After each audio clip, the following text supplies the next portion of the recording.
Select all the grass model by clicking Shift. Then go to Force Field, then click on Wind. Then adjust the wind.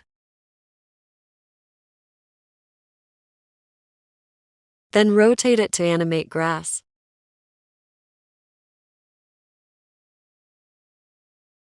Then go to Force Field, then add turbulence.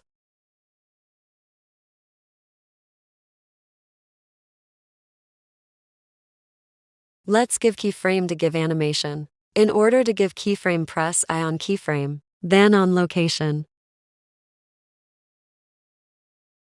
Move the keyframe and move the turbulence and give it keyframe. Now play the animation.